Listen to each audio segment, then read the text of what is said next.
मन की शांति की खोज भाग 2। किस्मत को स्वीकार करना।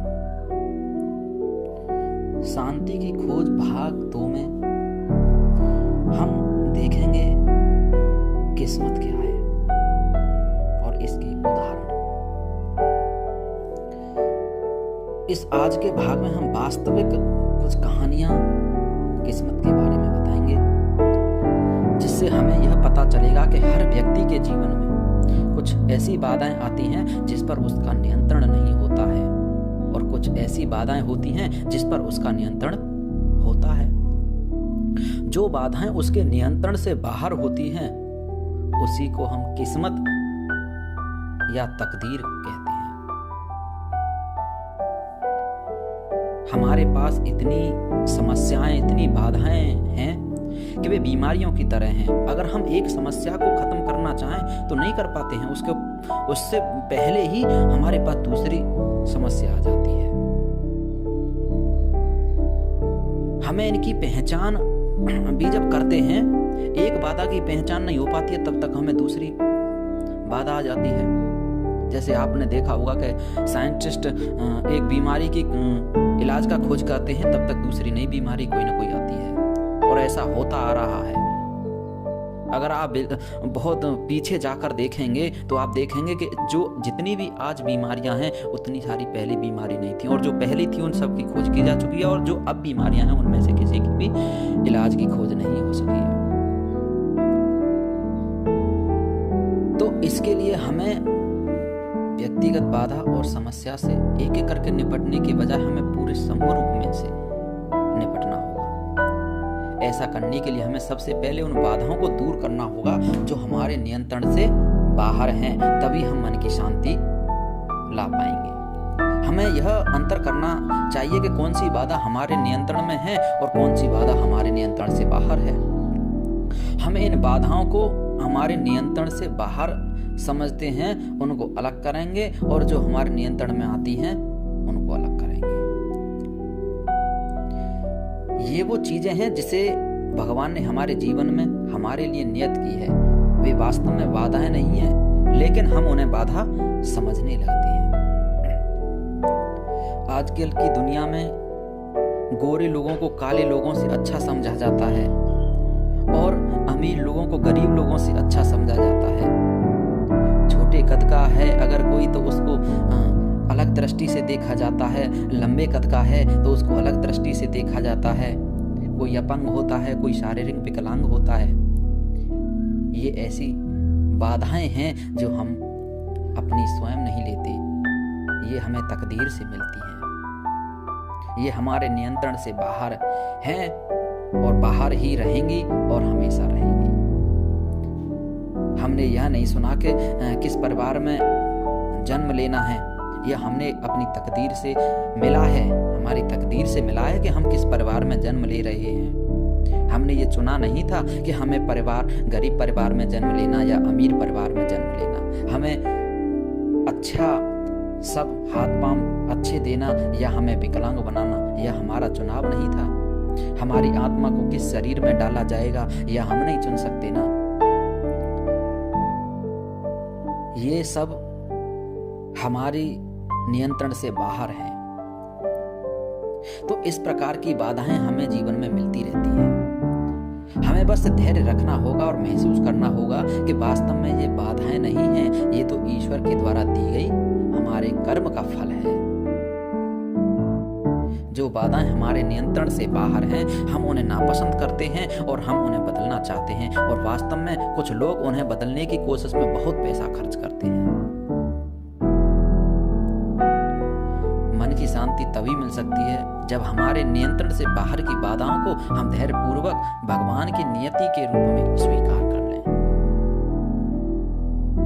जान लो कि जो कुछ भी होता है, जिस पर हमारा नियंत्रण हो या न हो, उसमें भगवान ने कुछ अच्छा रखा होता है। चाहे हम समझ सकें या न समझ सकें कि इसमें क्या अच्छा है, और हमें इसे स्वीकार करना चाहिए। अगर देखा जाए तो भगवान ने इंसान को सबसे कमजोर बनाया है।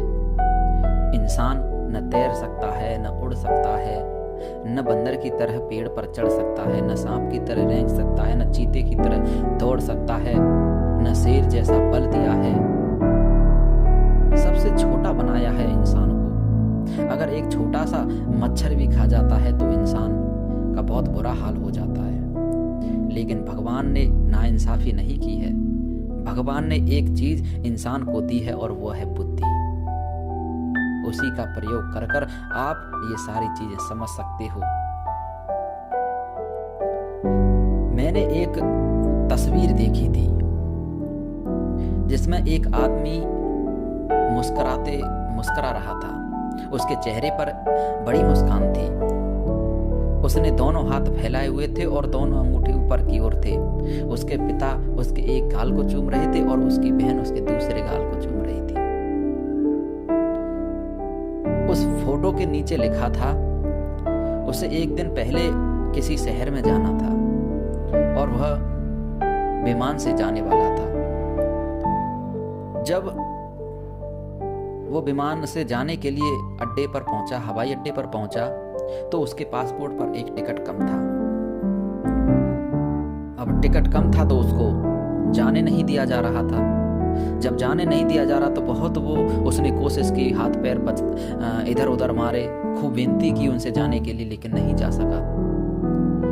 उसका जाना इसलिए बहुत जरूरी था क्योंकि उसकी वहां जॉब लगी हुई थी और उसका अपॉइंटमेंट था उस दिन का। अगर वो उस दिन नहीं जाता तो उसकी जॉब छूट जाती। आखिरकार उसने की इतनी कोशिशों के बावजूद भी वो उस हवाई जहाज में नहीं चढ़ सका और हवाई जहाज उड़ गया। उसने सोचा उसकी पूरी जिंदगी अब बेकार हो गई और वह अपने घर को आ गया। वह बहुत उदास रह रहा था।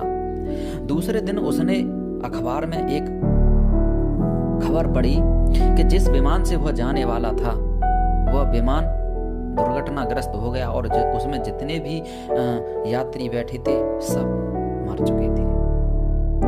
अब उसने जैसे ही वह लोग पढ़ी खबर, अब वो खुश हो गया क्योंकि उसमें वह नहीं बैठा था।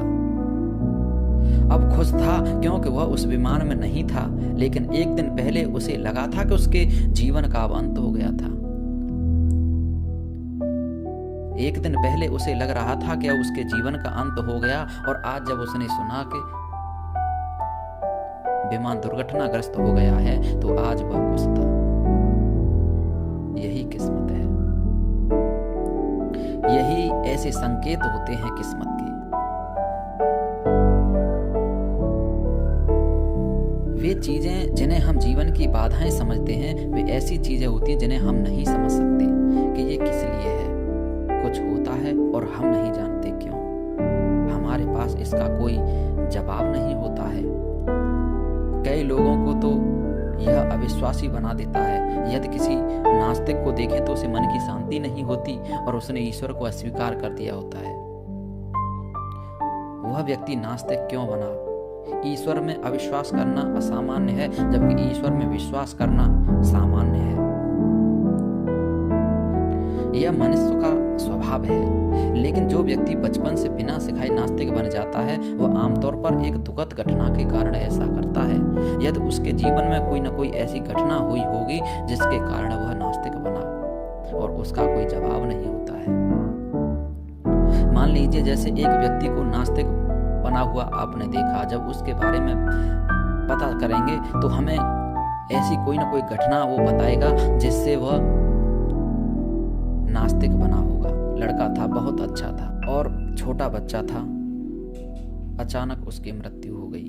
तो अब ऐसी दुखद घटना के कारण वे उसके माता पिता सोचते हैं कि उसकी क्या गलती थी और वह ईश्वर को नहीं मानते। ऐसे लोग नास्तिक बन जाते हैं। आगे इसी तरह मन की खोज का भाग 3 देखिए, जिसमें हम बताएंगे आपको जीवन में सब्र और लक्ष्य, जिनसे कैसे हमें शांति प्राप्त